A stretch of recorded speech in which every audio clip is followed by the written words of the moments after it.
O título é Você é muito importante. Você é muito importante. Lucas 7, 12. Eu tenho certeza que Deus, irmãos, Ele vai falar poderosamente contigo. Talvez você vá dizer assim, meu Deus, é mais daquelas pregações que vai querer me motivar a alguma coisa. Não, irmãos, como o pastor Vinícius estava falando aqui, e começou a queimar no meu coração, a minha expectativa é que essa palavra queime no seu coração também. Amém? Lucas 7, 12, diz assim. Quem achou, diga amém. E quando chegou perto da porta da cidade, eis que levavam um defunto, filho único de sua mãe, que era viúva, e com ela ia uma grande multidão da cidade. E vendo-a, o Senhor moveu-se de íntima compaixão por ela, e disse-lhes, não chores. Repita comigo, não chores. E chegando-se, tocou na esquife, e os que levavam pararam, e disse, jovem, eu te digo, levanta-te. E o defunto assentou-se e começou a falar, e entregou a sua mãe.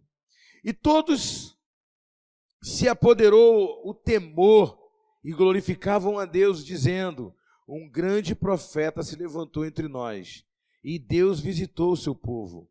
E correu dele essa fama por toda a Judéia e por toda a circunvizinhança. Glória a Deus. Jesus é maravilhoso, irmãos.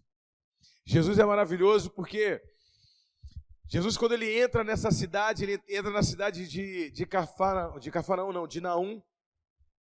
Quando ele entra, ele vem com uma grande multidão. Tinha uma comitiva, pessoas estavam seguindo ele. Jesus, abre um parênteses aqui, aonde Jesus ia tinha uma grande multidão. E essa multidão ficava feliz porque via poder, e nunca se viu tanto poder em um homem, em nenhum profeta, e muito menos palavras de tanta autoridade. Então a Bíblia diz que uma multidão seguia Jesus. Dessa multidão, alguns eram seguidores e outros eram discípulos. A diferença de seguidor para discípulo é que o seguidor, ele anda com Jesus enquanto Jesus tem alguma coisa para dar para ele. Ele busca cura, ele busca milagre, ele busca uma restauração familiar, mas depois que ele consegue o que ele quer de Jesus, ele abandona porque ele só queria aquilo mesmo. Mas os discípulos, eles têm interesse sim no poder de Jesus, porque o poder de Deus nos impressiona, irmãos. O poder de Deus mexe conosco. O poder de Deus, ele mexe com o nosso brio. O homem, ele é natural, e quando ele vê o sobrenatural, isso desperta ele. Por isso eu não critico quem gosta de profecia, quem gosta de revelação, porque essas coisas nos tiram do natural, amém? Quem dera em toda a marcha fosse profeta, fala igual Moisés, né? E profetizar não só aqui, mas profetizar fora do arraial também. Mas é lógico que nós queremos isso. Quando você recebe uma cura, ou quando você tem uma resposta de oração na mesma hora, você ora e de repente aquela porta que você orou de emprego abre, ou alguma coisa sobrenatural acontece, isso nos deixa empolgados, mexe conosco. É tanto que isso mexe conosco que existe um livro de Atos dos Apóstolos que só fala de poder, de milagre, da terra que tremeu com a oração, de cadeias que se quebraram, de ressurreição e tantas coisas.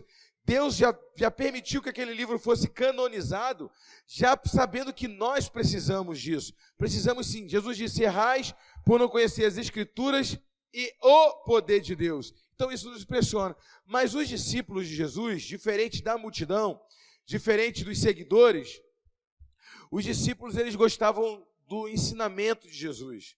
Eles queriam também o poder de Deus, é lógico, mas eles estavam interessados no ensinamento. Tanto que quando a multidão foi embora em um dos ensinamentos de Jesus, Jesus olhou para os discípulos mais próximos, para os apóstolos, não só para os apóstolos, mas para Marcos, aqueles que estavam mais consolidados ali no ensino. Ele disse, por que vocês também não vão?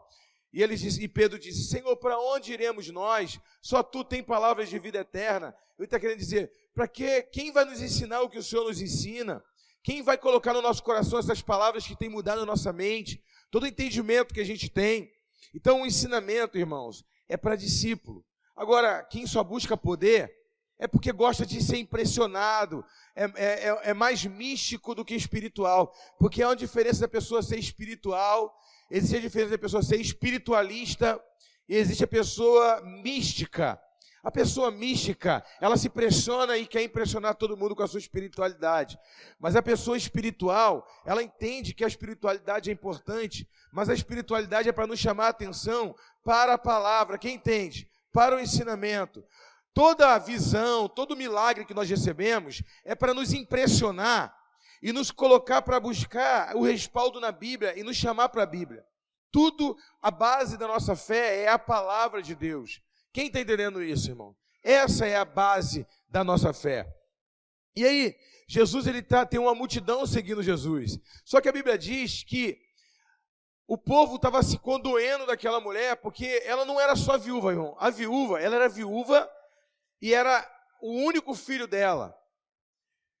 Você está entendendo? Essa mulher estava num extremo sofrimento, porque ela já não tinha um marido e agora ela está perdendo o seu único filho. Então, ela está ali empurrando aquele cortejo, cidade pequena, talvez tinha 2.000 ou 5.000 pessoas andando atrás dela. A Bíblia diz que toda a cidade estava pranteando, chorando. E é isso que para mim, irmãos, mexe no meu coração. Sabe, eu estou falando isso, estou falando por mim. Porque às vezes quando eu estou triste, às vezes quando a noite não está muito clara, para mim a noite está escura demais. E quando eu não estou conseguindo enxergar o que Deus tem para mim, e eu fico ali como líder limitado, eu fico, meu Deus, eu sou pastor, eu tenho que estar com a visão além do alcance. Aí Deus fala, você é o pastor, tu não é o Thundercat. Você tem que ser dependente de mim mesmo. Tem dia que Deus faz a gente dar um espaço nos escuros, assim, ó, sem ver nada, a gente dá canelada, a gente se arrebenta. E aí o discípulo pensa, pastor, o senhor sabe muito bem para onde está levando a gente, né? Eu fico assim, meu Deus do céu, levando eles, eu não sei nem para onde que eu estou indo, eu sei que eu estou indo para o céu. Mas tem dias que Deus abre aquele clarão diante de nós, tem quando joga o farol alto, assim, ó, que tu vê a quilômetro de distância, tu fala, eu sei muito bem onde eu estou pisando, eu sei onde eu estou indo. É nesse momento que a gente sente o cara, né? A gente fala assim, eu sou um líder de visão, eu sou... Mas aí quando Deus vai dar aquelas lâmpadas biodo, né, que dava defeito a beça, agora é LED, né, Cristiano? Tem a LED hoje, né? Cristiano é eletricista, né? Mudou de lugar, né? Galpão maior lá, né? Eu vi, né? Pena que meu carro não dá defeito para você consertar. Você é um bom profissional. Aí, tu vai lá e dá aquela piscada assim, aí você olha aquele retão. E aí tu fala, uau, tô vendo tudo, tá muito claro. Aquela iluminação que Deus te deu, aí tu tá vibrando. Mas quando você enfrenta alguma dificuldade, alguma luta, e você fala, cara, é o fim. Eu acho que tem um equívoco aqui. Eu acho que era para eu ser engenheiro, ou sei lá, qualquer coisa, menos pastor. Tem alguma coisa de errado. E é a hora que o inimigo trabalha e ali, irmão, ele é potencializado. Sabe por quê? Porque o inimigo, ele é o pai das trevas. Repita comigo, o inimigo é o pai das trevas. Irmão, é nas trevas que ele trabalha. Quando o inimigo, ele percebe uma limitação sua, ele percebe que, opa, ele está sem resposta, hein? Ele está sem resposta, o inimigo percebe que você está meio que no escuro, ali meio sem resposta, está clamando a Deus, mas está ainda inseguro, está com medo. Aí é a hora que ele trabalha, aí é o ambiente perfeito para ele. E aí ele começa a botar dúvida na nossa cabeça, ele começa a dizer, você está sozinho, não tem ninguém, vai ficar sozinho, hein?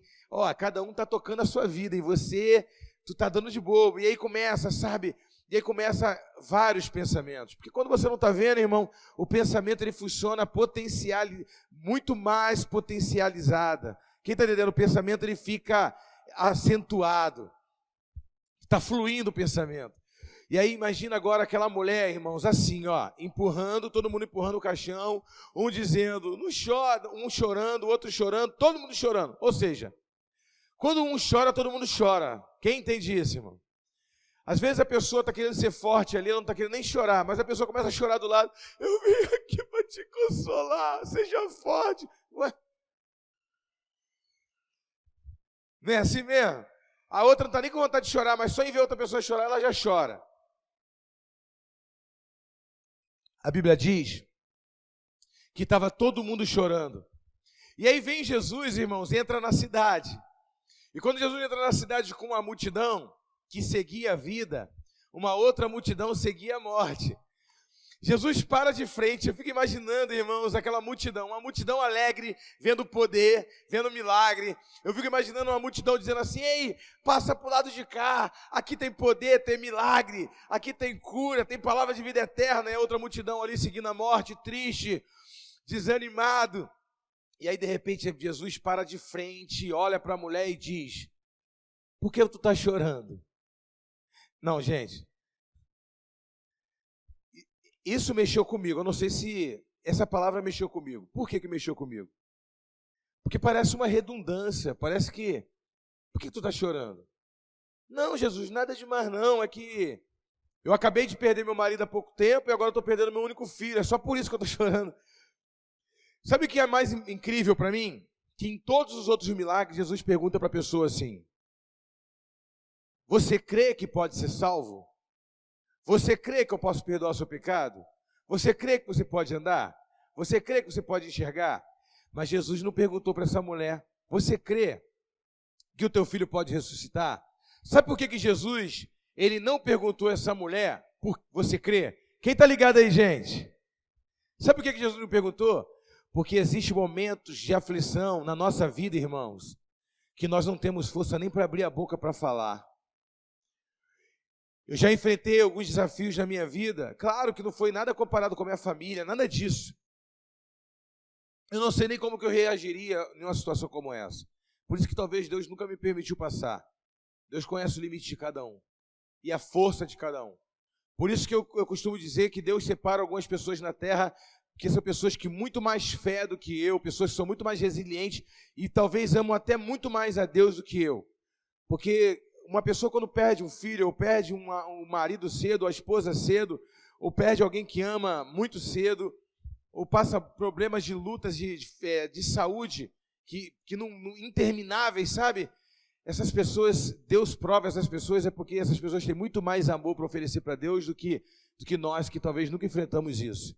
Então, eu agradeço a Deus porque existem algumas pessoas que são exemplo de enfrentar lutas que eu falo: Senhor, talvez eu não aguentaria um terço do que essa pessoa aguentou. É ou não é, irmãos?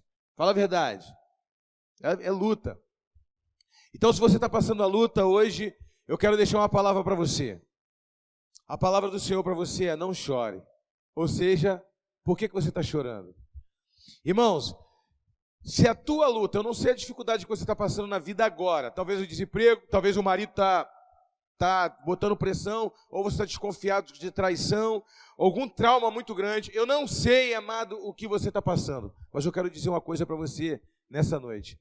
Você não está passando uma luta maior do que dessa mulher que acabou de perder o marido e perdeu o último filho. Porque, segundo os antigos, né, para tudo dá jeito, menos para a morte, irmãos. É ou não é? Para tudo dá jeito, menos para a morte. Não é assim que os antigos diziam? Então, quando você vê o seu marido morto e a sua descendência morta, e aí você morando num ambiente oriental, onde algo semelhante assim acontecia, as pessoas já tinham um julgamento de que alguém estava em pecado, ou aquela mulher merecia sofrer porque aquela mulher era ruim, o marido era ruim, o filho era ruim, e existia esse julgamento. As pessoas choravam ali na hora, as pessoas ali sentiam a dor ali na hora, mas quando ia para casa pensava: que pecado que essa família não deve ter cometido. Esse cara devia ser muito pecador, essa mulher então deve ter ser até feiticeira, essa mulher deve ser, porque as pessoas julgavam. Era esse entendimento que as pessoas tinham antigamente. Até hoje tem, mas antigamente era muito mais acentuado. Então agora Jesus olha para essa mulher e diz: por que você está chorando? Por que eu estou chorando? Ela não fala nada, não tem uma resposta da mulher. Jesus toca na esquife do caixão. Segundo alguns teólogos, diz que Jesus não menciona, que os evangelistas não mencionam que Jesus toca no morto, mas que toca na esquife do caixão, porque um rabino não pode tocar em morto. Jesus era um rabino, era um mestre. Então se fala que ele tocou no morto. Provavelmente as pessoas que estavam lendo o evangelho iriam parar de ler ali na hora e não iam ler, continuar lendo. Então eles falaram que Jesus tocou na esquife do caixão.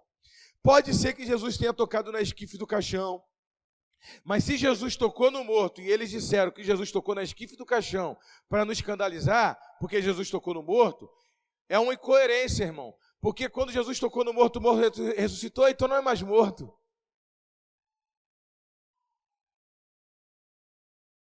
Quem entende isso? Então não é mais morto. Então, quando o garoto sentou, já levantou falando. Esse é líder de célula, irmão. A Bíblia diz que quando ele já ressuscitou falando. Olha para o teu irmão e diga assim: Jesus te ressuscitou. Por que você não está falando? Irmãos, todo aquele que estava morto nas suas transgressões, a primeira coisa que ele tem que fazer quando Jesus ressuscita ele é começar a abrir a boca e pregar o evangelho.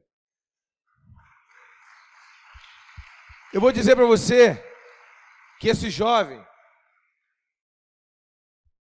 ele já voltou falando das maravilhas de Deus. Quem entende isso? Já voltou falando das maravilhas de Deus. Eu fico imaginando aquele jovem voltando e já dizendo assim: eu vi o Messias lá no céu, eu vi. E começou a falar. Quando ele olha para o lado, é ele! Foi ele que eu vi. E a capacidade de Jesus está lá no céu, ele tem uma experiência.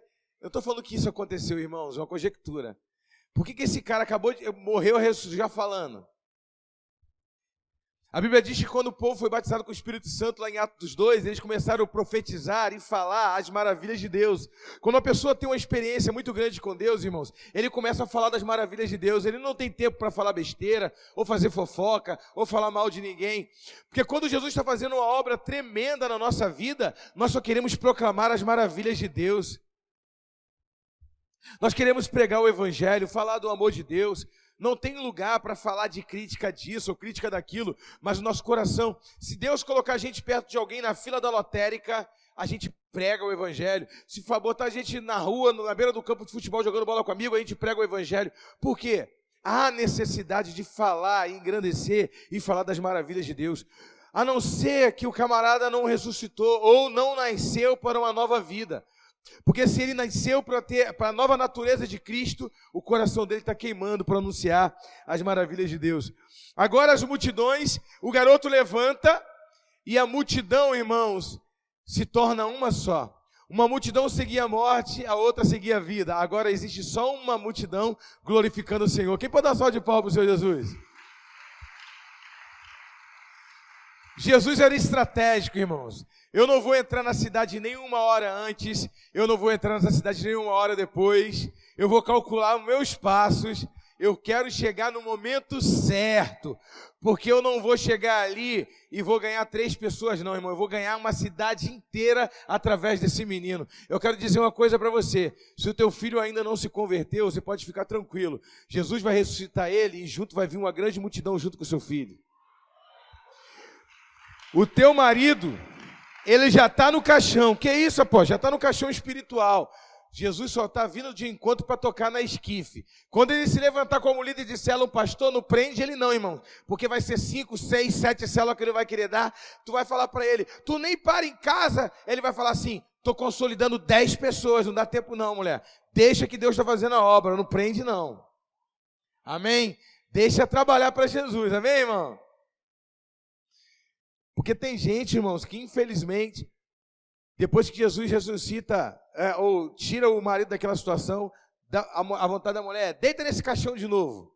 Porque pelo menos aqui eu tinha governo, estava aqui o tempo todo. Não, irmãos, deixa trabalhar, amém?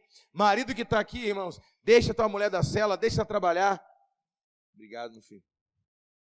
Porque enquanto ela está trabalhando, ganhando alma para Jesus, irmãos, ela não está fazendo fofoca e nem criando problema. Amém, irmão? Ela está engrandecendo o reino de Deus. Outra salva de palmas para o Senhor Jesus. Aleluia! Aleluia. Olha para o teu irmão e diga assim, você é importante. Não. Você não falou com convicção, não. A pessoa está achando até que tu está querendo, só está reproduzindo o que eu estou falando. Tu tem que falar como que acredita mesmo. Falar assim, você é muito importante. Irmão, Tu não tem noção.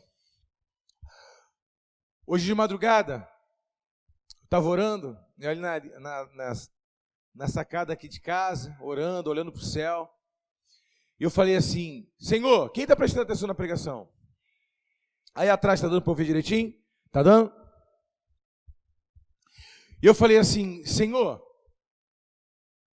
eu não quero ser egoísta, eu estou compartilhando com você a minha oração, amém? Quem quer ouvir a minha oração que eu fiz para Deus? Vocês são fofoqueiros demais, gente.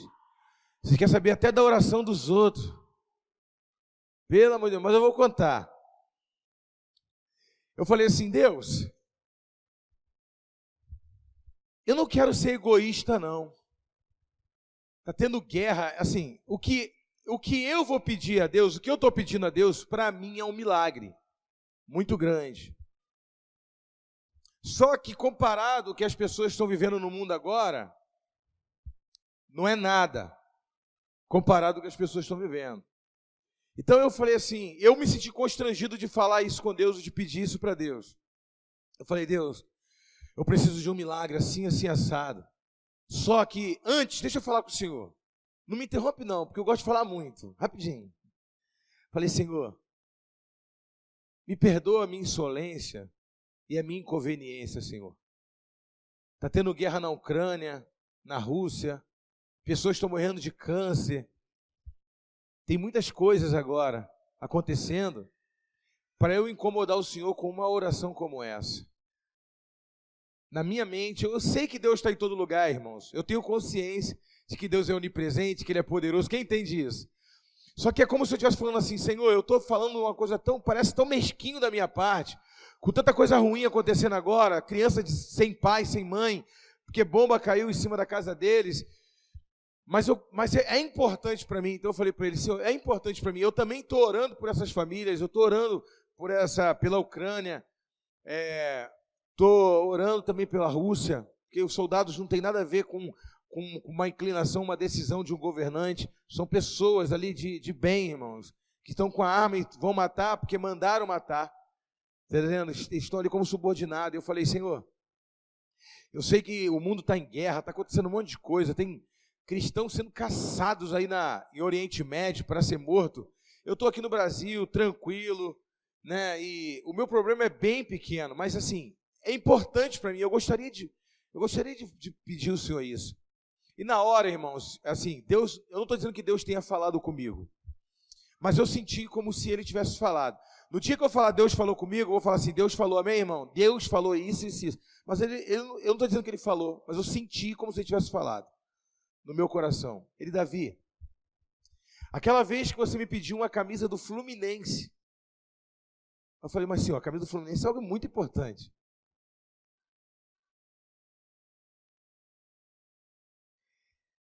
Estou falando, aquela vez que você pediu uma camisa do Fluminense, eu te dei a camisa no mesmo dia. Eu pedi à noite, a camisa era 7 horas da noite, eu falei, Senhor, eu queria a camisa do Fluminense, para eu zoar o pastor Fabrício na época, né, que é flamenguista, o Fluminense tinha sido campeão brasileiro. Eu conto essa história desde que o Fluminense foi campeão brasileiro, cara. Estou quase esquecendo a história. Por isso que eu conto ela direto, para poder eu lembrar. E aí, eu falei assim, Senhor, minha camisa estava rasgada aqui. Eu falei assim, eu não vou usar a camisa rasgada. Eu fui, eu fiz essa oração e botei uma outra camisa e fui. Quando eu voltei, era segunda-feira, quando eu voltei, um camarada me chamou e gritou, pastor, eu dei o arré com o carro, eu te chamei quando o senhor passou para lá, eu comprei a camisa do Fluminense de presente para o senhor, oficial, irmão, do Fred. O Fred vai te pegar. Aí eu falei assim, que isso, cara? Eu tinha acabado de orar. E aí, o que Deus ministrou no meu coração? Se você me pedir uma camisa do Fluminense, eu te dei. Por que eu não vou te dar o que você me pediu agora? Você acha que naquele dia não tinha nenhuma mãe orando para mim, para tirar o filho dela em coma? Naquele momento que você estava acabando de falar comigo, você acha que não tinha pelo menos, umas 1.500 pessoas morrendo naquele exato momento no mundo todo, morrendo, acabando de morrer, eu tinha que enviar um anjo ou para recolher a alma dele ou para o inferno ou para o céu. Ou alguém acabando de sofrer um acidente, ou uma mulher no trabalho de parto. Irmão, quer um poder de intercessão maior do que uma mulher no trabalho de parto? Irmão, é brabo, mano. Deve ser, né? Aquele bolão desse tamanho, tem que botar um bichão para fora e ali na hora. Ali a mamãe chora, irmão. Eu acho que toda mulher tem medo de morrer, não tem não? Não sei, eu acho que toda mulher tem. Vai para o hospital e fala, meu Deus, será que eu vou morrer? Será que eu não vou? A gente dá uma dor de dente, irmão, a gente já faz um escândalo. É ou não é, os homens? É verdade. Agora, tem mulher dando filho agora, dando luz a filho agora, Davi, nesse exato momento. Tem outros batendo com carro. Tem pessoas agora sendo estupradas. Naquele momento que você fez essa oração, e tu pediu uma camisa de um time. E eu te dei. Então, ali, Deus abriu meu entendimento. Ele me refrescou isso. Ele me refrescou, ele me trouxe o entendimento seguinte, eu sei separar as coisas. Eu governo todas as coisas. O problema é que quando nós estamos passando por um problema de muita luta, uma dificuldade muito grande, não é que a gente não crê, não é um problema de presença, não é que a gente não crê que Deus não esteja conosco, a gente crê que Deus esteja conosco, mas a gente acredita que a dificuldade embaça a visão de Deus e Deus meio que perde a gente. Parece que o vento, ou a luta, ou a dificuldade, dificulta de Deus nos enxergar, porque fala assim, não é possível que Deus não está me vendo, cara. Não é possível. E se ele está, eu prefiro acreditar que no meio da dificuldade, aconteceu uma bomba lá rapidinho, eu vou dar um pulo lá para resolver aquilo lá, fica aqui, vou marcar um gabinete contigo para resolver isso aí depois. É melhor eu acreditar nisso, do que acreditar que ele está vendo que eu estou passando por isso e não está fazendo nada. Irmãos, é um mistério muito grande. Eu fico imaginando aquela mulher dizendo, eu sou judia, eu sou crente. Jesus instaurou o Novo Testamento, quem está ligado? Até a vida de Jesus era Antigo Testamento, só depois da morte dele que instaurou, através do seu corpo, o Novo Testamento. E a igreja foi instaurada em Atos 2. Então, até Jesus ali era Antigo Testamento, então era judaísmo. Então a mulher estava dizendo assim, eu sou judia. Por que Jesus está judia de mim? Eu sou judia. Por que está acontecendo isso? Por que eu estou tão judiada? Eu guardo a Torá, eu guardo a palavra, eu faço jejum de Yom Kippur, eu guardo o mandamento, eu faço tudo. Eu jejuo, eu oro, eu sou mulher de oração. Eu não sou qualquer pessoa, não. Eu sou mulher de oração. Eu sou uma pessoa séria. Eu não sou uma mulher sem vergonha, não. Perdi meu marido, não saí catando um monte por aí, não. Eu fiquei ali, decente no Senhor. Agora eu perdi meu filho. Aonde está Deus? Por que Deus está permitindo uma coisa dessa? Irmãos, passa um monte de coisa. Por isso, Jesus não perguntou para essa mulher assim, você crê que o teu filho pode ser ressuscitado? Porque provavelmente essa mulher fala assim, não, eu não creio. E ia atrapalhar os planos de Jesus. Então Jesus nem perguntou a ela. O que Jesus fez? Jesus tomou a dor dela e tocou e já curou sem perguntar. Existem coisas, irmãos, que Jesus faz na nossa vida sem nos perguntar. Sabe por quê? Porque tem dia que a gente não tem fé nem para receber e Ele age na sua misericórdia. Irmãos, eu já teve momentos na minha vida como cristão que eu subia no monte gritando, meu Deus, está aqui, fervoroso, irmão. A fé é tão alta que se eu orasse, ele caía fogo do céu. Eu tenho certeza disso. Tem dia que a gente está assim, não é? Se sentindo o super crente. Tem gente que a gente sente o ultra power crente. Rapaz, tem dia que a gente está tão espiritual que parece que se alguém encostar na gente vai manifestar demônio. Ou vai acontecer alguma coisa, vai se batizar com o Espírito Santo. Se encostar hoje o negócio, qualquer coisa tu se arrepia, tu sente. Tu vê vulto preto, mas tu vê anjo também guerreando, tu fala, rapaz, eu tô vendo tudo. Hoje eu tô, hein? Hoje a célula vai ser o que... É ou não é? Tem dia que tu fica pensando assim, meu Deus do céu, cara. Se Jesus voltar hoje, capaz de eu nem ir. Eu tô mal. Tô tão cansado que não dá para mim. Eu acho que eu nem sou crente hoje, é ou não é? Irmão, já teve dias de eu estar orando, de eu deitar no chão, e a minha boca falar, eu querer falar e minha boca não sair um som. Irmão, não ter força para falar. Eu me jogar no chão e eu falar assim, Senhor, eu estou aqui. Faz o que quiser comigo. Ó, se quiser me levar, me leva. Se quiser me deixar aqui nessa terra, me deixa.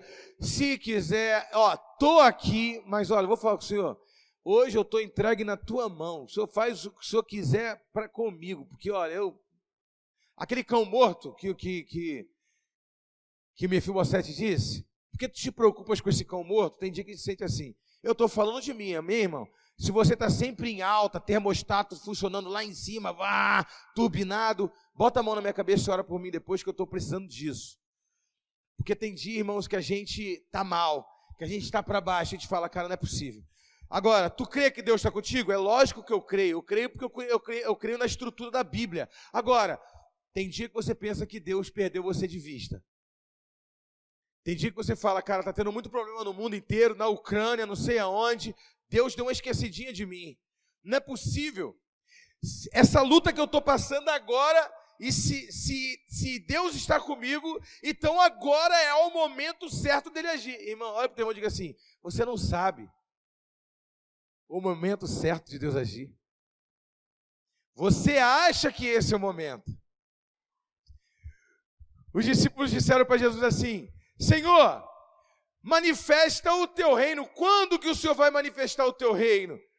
Vai ser nessa data? Vai ser nessa época que você vai manifestar o seu reino? Jesus disse, não compete a você nem dia, nem hora, nem datas para as coisas que Deus estabeleceu para si mesmo.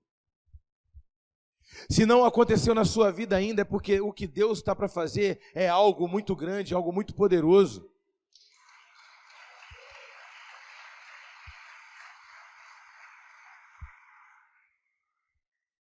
Imagina só, eu oro, jejuo, mergulho em Deus, busco Ele, dou célula, ganho almas, prego a palavra, e um dia do ataque do diabo na minha mente, um dia de perturbação no meu coração, num dia que eu não estou bem, não estou com força nem para orar, estou crente ainda, estou desviado não, mas estou ali no chão jogado, dizendo, Senhor, não estou bem.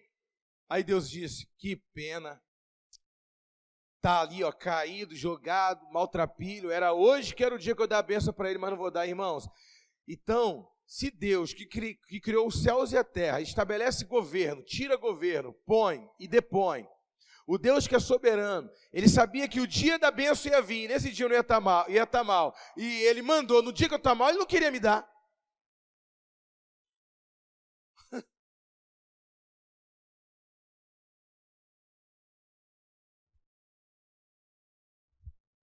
Quem está entendendo? Então ele não queria me dar. É claro que não, irmãos. O negócio é que você tem que começar a olhar a Deus como Deus te vê. Você precisa ver a importância. Aquela mulher poderia já estar assim, o meu filho morreu, meu marido morreu, onde estava Deus? Onde está Deus? Onde está Deus? Eu fico imaginando uma já começando a murmurar, lá, vai direto na sinagoga, lá, está direto orando, lá, vive na igreja, vai lá, outro murmurando, e ela talvez estava ali, já estava até ouvindo, sendo ministrada por aquilo ali. Está vendo o que eu falei para você? Eu prefiro correr atrás da minha vida, eu prefiro ir correr atrás dos meus trabalhos, das minhas correrias. Aí, vive na igreja, lá, vive orando. Ó. Quantas vezes que ela vai no culto? Quantas vezes que ela vai todo dia? Vive trabalhando para Deus, já perdeu o marido. E aí? Uma falando e a mulher empurrando o caixão do marido, do filho ali, e ouvindo o povo chorando e murmurando, falando. De repente, Jesus bate de frente com o caixão e ressuscita o menino. Eu fico imaginando a cara das pessoas que estavam falando atrás.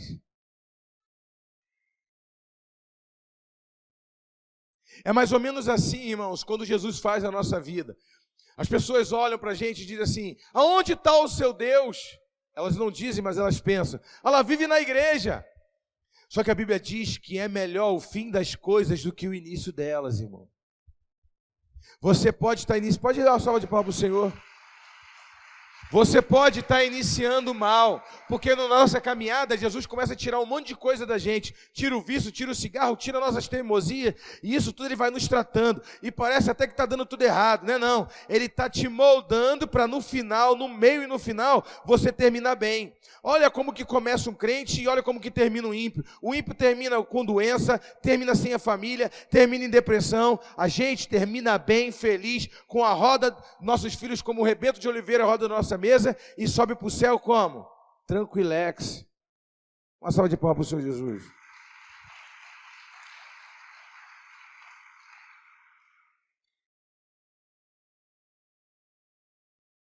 O crente tem alegria no olho até na hora de morrer, irmão. Quem entende isso? O crente que sabe que é salvo, ele tem alegria no olho até de morrer. Os parentes ficam chorando, ele fica assim, estão chorando, são doidos, eu estou doido para poder fazer essa passagem logo, vapo. Já vim encontrar com ele, e os crentes, ele está assim, ó, meu Deus, eu já estou vendo Jesus pela brecha ali, doido para dar um abraço nele, agarrar naquele cabelo branco nele, encher ele de abraço, de beijo, e dizer, muito obrigado, Senhor, e já ir para a beira do rio da água, do rio da vida, já botar o pezinho na água ali, ficar ali, só ali tranquilão, debaixo ali comendo uma frutinha, 12 frutos, está vendo? E aí o pessoal chorando, olha para o teu irmão e diga assim, Jesus se importa contigo, para de ficar olhando para a luta, ele tem o melhor para você, até na beira da morte, irmãos, o crente, sabe, Jesus ele entra, olha só que tremendo, irmãos, Jesus ele entra na casa, ele está na sinagoga, não, gente, pega essa pix aí atrás, tá todo mundo ligado? Tá todo mundo ligado aí atrás? Pega essa pix aí, aguenta mais um pouquinho comigo. Jesus atravessa o mar da Galileia e pisa no cemitério, numa região de cemitério e aonde tem porco. Jesus, como judeu, lembra do Antigo Testamento? Ele não podia pisar em terra que tem porco e nem onde tinha cemitério, porque rabino não podia pisar onde estava cemitério e nem onde tinha porco. E quando Jesus chega ali, vem um endemoniado que ninguém aguentava ele, nem a mamãe dele. Ninguém. O cara passando, batia em todo mundo, prendia ele com corrente e ele arrebentava as correntes. Imagina só, trancafiavam ele, amarravam ele com corrente e ninguém conseguia soltar ele. Ou seja, o gadareno era liberto então, né? Porque ninguém conseguia prender ele. Está vendo como que a libertação é muito mais do que física, é espiritual? Então aquele camarada, ele vai em cima da gente violentamente, bate no povo e era uma perturbação na cidade. Jesus atravessa o mar da Galileia, pisa, porque esse homem estava no cemitério, a Bíblia diz que ele saiu das tumbas, e Jesus vai ali e liberta aquele homem. Ele vem, se joga aos pés de Jesus e Jesus liberta aquele homem. Sim ou não? Jesus volta. Uma passagem depois que Jesus volta, ele já encontra, ele está em Cafarnaum quando ele volta. E aí o acontecido é falado no meio do povo. Jairo, que era ali dirigente de uma sinagoga, ele era judeu, dirigente da sinagoga. Imagina só, irmão, quantos protocolos não existem para um cara que ele é dirigente da sinagoga. E ele está sabendo que Jesus foi na terra dos gadarenos e pisou onde tinha porco, e ele também foi aonde Jesus tinha pisado.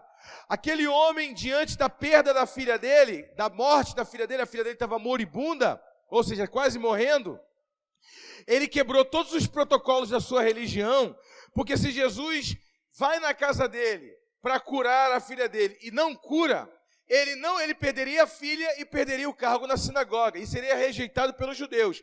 Você chamou um religioso, um herege, porque era assim que eles pensavam que Jesus era. Você deixou um herege entrar na sua casa, o camarada acabou de pisar numa terra de porco, numa terra que tem cemitério, e agora você quer deixar ele entrar na sua casa e não curou tua filha, e agora você perdeu o cargo da sinagoga. Então aquele homem, ele lançou tudo, ele deu tudo. O que ele deu? Ele deu tudo. Ele deu, irmão, o seu orgulho, ele deu tudo. Se a filha dele não fosse curada, ele entendeu, esse homem vai curar. E ele vai até Jesus e pede Jesus para ir na casa dele. A Bíblia diz que tem uma multidão na sinagoga. Quando você for em Cafarnaum comigo, amém? Você vai ver que lá em Cafarnaum as ruas estão lá até hoje, assim, né? É um sítio arqueológico. E você vai ver que as ruas estão meio estreitas.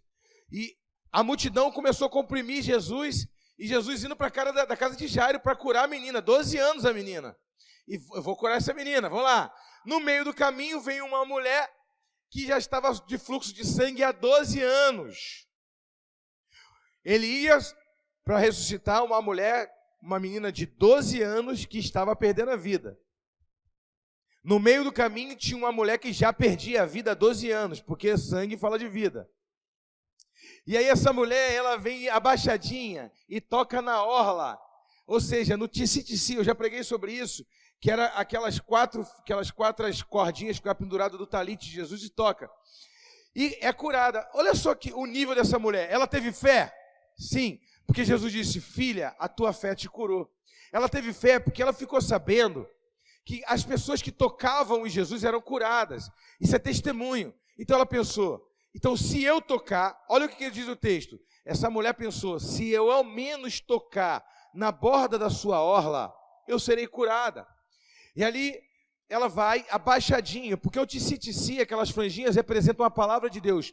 Deus disse a Moisés, faça para os israelitas fazerem um chale de oração, as pontas tinham que aparecer, porque representam a palavra de Deus, para que eles lembrem do meu mandamento de dia e de noite. Então aquele chale de oração representa a palavra, meditar na palavra dia e noite. E aí quando ela toca, ela é curada, ela foi curada pela fé, ela toca na palavra, quem entende? Que aquela franjinha representava a palavra, ela é curada, mérito dela pela fé. A cura veio pela misericórdia e graça de Deus, mas ela tocou pela curada. A multidão, aí Jesus, o que ela não contava, era quando Jesus parou, ei, quem me tocou? Então aquela mulher, ela ficou ali, quem me tocou? Ela sabia que Jesus estava falando dela. E aí Pedro diz, mestre, a rua é estreita, as pessoas estão te apertando, tem muita gente te tocando aqui, a multidão está comprimindo o Senhor, a rua, tu vai ver lá em Cafarnaum, a rua é muito estreita, esse altar aqui é largo perto da rua, é uma rua muito estreita, e aquela multidão passando junto com Jesus, e o Senhor está perguntando, a multidão te aperta, quem te tocou? Jesus disse, alguém me tocou, porque de mim saiu poder, saiu virtude. É como Jesus estivesse dizendo, alguém me tocou diferente, alguém me tocou com fé. Agora olha só que tremendo. Vendo a mulher que não podia mais se ocultar, a Bíblia diz que vendo a mulher que não podia mais se ocultar, disse, Senhor, eu te toquei. Sabe o que me deixa intrigado nessa passagem bíblica? É que Jesus foi para realizar um milagre na casa de Jairo. Às vezes você pensa assim, Jesus não se importa comigo, ele está indo na casa de outra pessoa, mas ele não vai resolver a minha. Irmãos, quando Jesus for na sua casa para fazer um milagre, no meio do caminho ele já vai fazendo um milagre na sociedade.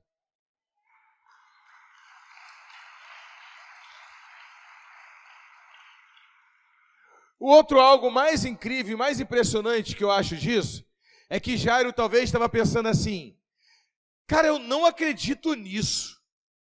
Sinceridade, eu não acredito nisso. Eu fico imaginando o Jairo pensando. Jairo pensou isso? Não estou dizendo que ele pensou, mas eu acredito que ele pensou. Porque ninguém é curado, irmãos, e, legal, é curado e continua andando, não. Ali Jesus já deu um ensinamento, ali já aconteceu um milagre, todo mundo ficou olhando para a mulher, já se demorou pelo menos mais 1 hora ou 2 horas ali. Eu fico imaginando o Jairo pensando assim, cara, eu fui atrás desse homem, pedi ele para ir lá na minha filha, falei para ele que a minha filha está morrendo, e ele está sendo indiferente ao meu problema. Essa mulher aí, que estava rejeitada pelo marido 12 anos com fluxo de sangue, toca nela e está dando atenção para a mulher. Só que eu chamei ele primeiro. É como se o membro estivesse dizendo assim, poxa, eu pedi o apóstolo para ir na minha casa fazer uma visita que era muito importante. Aí hoje, agora de tarde, eu vejo ele tirou uma foto fazendo um lanche na casa da irmã fulana. Será que a casa da irmã fulana o caso dela é mais importante do que o meu? É mais ou menos assim? Eu fico imaginando ele pensando, ele não entendeu a gravidade, ou esse homem está fazendo do meu caso algo meio que irrelevante para ele. Ou ele está achando que eu sou um pai demasiadamente exagerado. Quando eu falei para ele que a minha filha está morrendo, por favor, venha na minha casa. Porque se você fala, meu filho está morrendo, e a pessoa vai andando devagarinho. É ou não é? E ainda para no meio do caminho, esse cara está de brincadeira comigo. Não é isso? E aí, Jesus, ele foi andando devagarinho, curando no meio do caminho, sabe para quê? Para dar tempo de a menina morrer. Porque, meu irmão, se ela estava doente de morte, Jesus pensou o seguinte: vou deixar morrer para o milagre ser maior. E a multidão já veio, alguns já vieram e falaram: deixa o mestre em paz, porque a menina já morreu. Aí isso me deixa impressionado com Jesus, irmão. Isso me deixa impressionado. Jesus disse assim para ele: fica quieto, não ouve ele, somente crê. Não é tremendo? Jesus diz assim: não ouve eles, não dá ouvido, somente crê. É claro que Jesus estava numa forma física ali falando com ele, mas sabe quantas vezes você recebe uma palavra de milagre e você vem aqui na igreja buscar, você vai para a célula buscar, você diz: hoje eu vou levantar de madrugada para orar, e tu está orando ali com todo fervor, chega um certo momento que bate uma desesperança em você, e aí você fica com vontade de parar de orar e voltar a dormir, e o diabo está dizendo assim: já era, o casamento acabou, vai levantar de madrugada, vai levantar de tarde, vai fazer o que for, vai jejuar, não vai dar certo, já era, vai morrer, ou já era, tu nasceu para ser pobre mesmo, já era, a tua célula vai ficar minguada mesmo, já era. E aí o Jesus diz assim, ele está lhe dizendo: não ouve ele, somente crê, e você acha que é coisa da tua cabeça. Jesus é o mesmo ontem, hoje e eternamente. Ele está dizendo: não ouve o diabo, somente crê. Somente crê. Você tem que entender que você é importante, sim. Você tem que entender, sim, que no meio desse processo todo da morte de Jesus, você foi um dos protagonistas para isso acontecer. Você é escolhido de Deus. Irmãos, eu não estou falando isso para impressionar você e você sair daqui com cosquinha na barriga se sentindo mais importante, não. Quando eu prego sobre arrependimento, eu prego sobre arrependimento, porque sem comunhão com Jesus, não adianta. Jesus morreu para quê? Para poder me relacionar comigo. E aí quando o apóstolo bate, não é porque está com vontade de bater, não. É porque eu sei, irmãos, o quanto é importante ter um relacionamento com Jesus mais próximo. O quanto Jesus morreu na cruz do Calvário para eu ter esse relacionamento com Ele. Teve um discípulo que falou para mim assim: meu apóstolo, tem dia que eu sinto vergonha dos pensamentos que eu tenho na minha mente. São pensamentos terríveis. E isso me inibe de continuar buscando o Senhor. E se eu falar, buscando a Deus, se eu falar para o Senhor os pensamentos que eu tenho, eu fico falando: cara, eu não acredito, cara, que eu tenho esse tipo de pensamento. Eu falei para ele assim: amigo, deixa eu compartilhar algo com você. Se eu falar para você os pensamentos que eu tenho, você vai procurar uma outra igreja agora, em outro pastor para te pastorear. Porque eu acho que meus pensamentos são pior do que os teus. Porque eu sou muito mais atacado pelo diabo do que você. O problema é que o diabo fica muito nervoso e endemoniado. É que ele sopra no meu ouvido todo dia pensamento. Mas o Espírito Santo sopra outros pensamentos na minha mente que combatem e sobrepujam os pensamentos do diabo.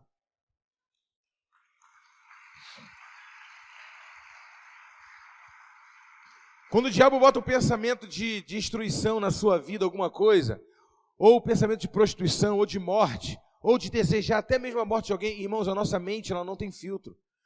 Tudo que entra na sua mente, você pensa. Você que vai selecionando os pensamentos depois do que você quer continuar pensando ou não, e você vai abandonando os pensamentos.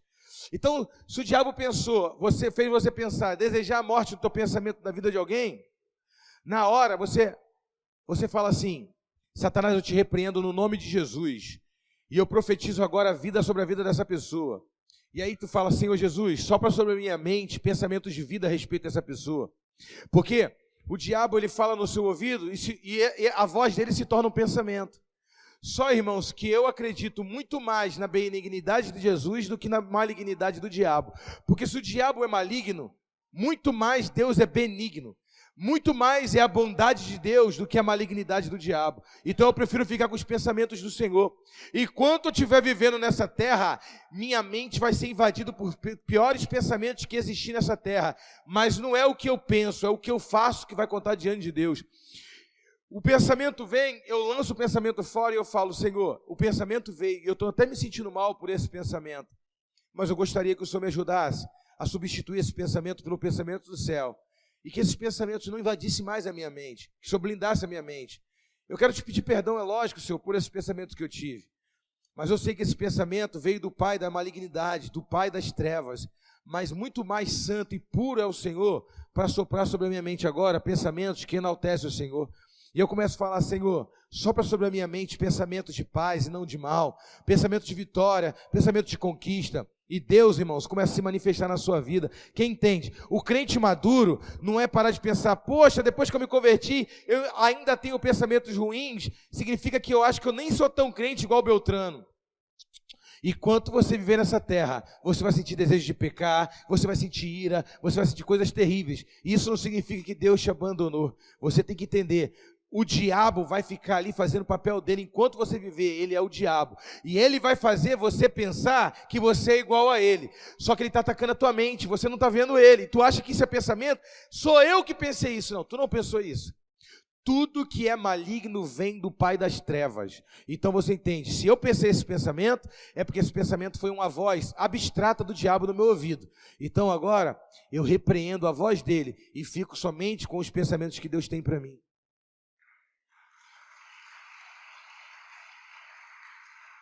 Obrigado, meu filho.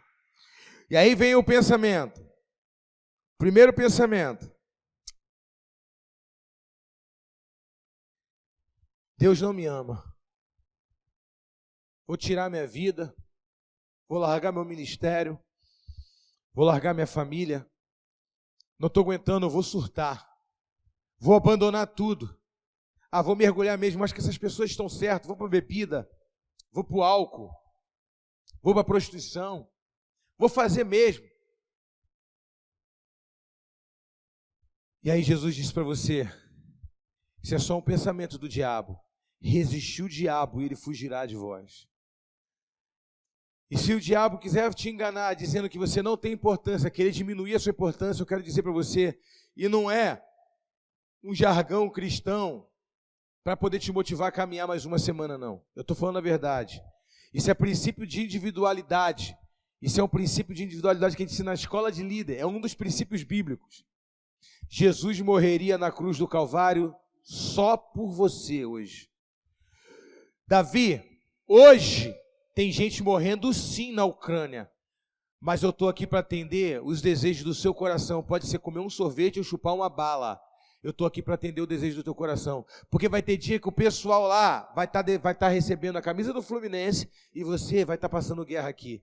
Cada um tem o seu momento. Agora é o teu momento de pedir coisas boas, porque você já superou guerras. Deus tem para cada um. É aquela mãe que não tem que ficar triste porque um filho passou na faculdade e comprou um Honda, enquanto o outro está desempregado e não, nem carro. Não fica triste porque um tem e o outro não tem, porque chegou o momento daquele ter, e se o outro acreditar também vai ter. Se alegra com aquele que conquistou. E Deus, ele me vê assim. Não é que ele me vê um protegidinho dele, que nada vai me acontecer, não. Talvez eu não passe guerra física, mas passo guerras emocionais. Talvez não passo guerras emocionais, mas passo guerras financeiras. Talvez não passo guerras financeiras, mas passo guerras ministeriais. Ninguém sabe as guerras que nós vencemos dentro de nós. Então, irmãos, quando a guerra passar, aprenda a tomar posse dos despojos e entra com a autoridade e fala: paizinho, eu sei que pode parecer egoísta, tem gente morrendo de bomba agora, eu só queria minha casa própria. Eu sei que tem muita casa sendo destruída lá. Que o Senhor abençoe eles, fortaleça eles, console eles. Mas eu gostaria da minha casa própria. E você vai ter, indiferente de quem está passando luta ou não está. Não se sinta melhor do que ninguém. Mas entenda, você é especial e você é importante.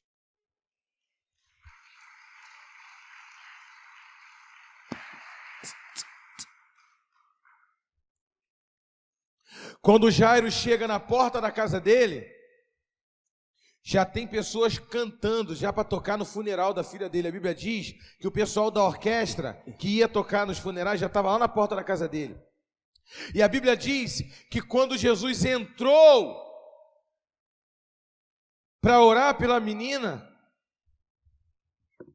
a Bíblia diz que Jesus disse: a menina dorme, ela não está morta, ela dorme. E aí a Bíblia diz que o povo riu dele, porque já sabia que a menina estava morta. Eu quero dizer uma coisa para você. O diabo, até pessoas que são usadas... Eu não gosto de discurso de ódio, amém, irmão? Até pessoas que foram usadas pelo diabo, que riram quando você disse que Jesus ia fazer na sua vida, vão ficar impressionados quando vê a menina em pé comendo saudável, quando vê a tua porta de emprego, quando vê Jesus te exaltando. Irmãos, entenda, ninguém dá testemunho dizendo assim, ó, eu tenho um mega testemunho para contar. O quê? Eu tive uma gripe, fui ali, fiz uma consulta, Jesus curou, e isso aí eu vou carregar pro resto da minha vida, nunca mais vou esquecer.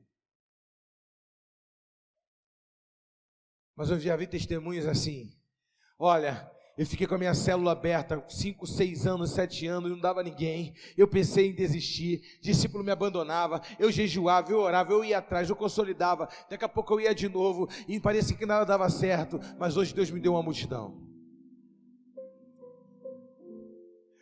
Eu lutei para poder abrir meu negócio, comecei vendendo bala house, aí tinha dia que não dava, eu comprava Fligels.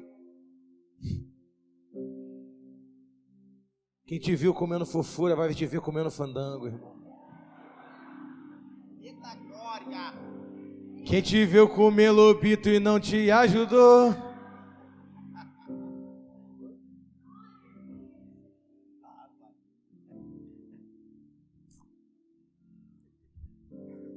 E aí você entende o seguinte: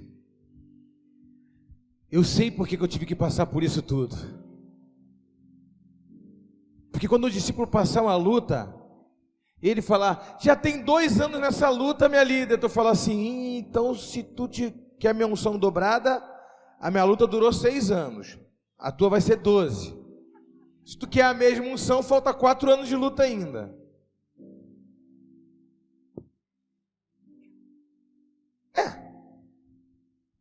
Se está demorando é porque Deus acredita que você tem resiliência para esperar mais um pouquinho. Porque Deus não vai tentar ninguém, porque Deus não tenta ninguém. Se está demorando, se tá ruim, é porque Ele sabe, aguenta mais um pouco. Só estou acumulando, aguenta mais um pouco. Aguenta mais um pouco, porque eu estou para fazer algo extraordinário na sua vida. Se coloque de pé. Se coloque de pé.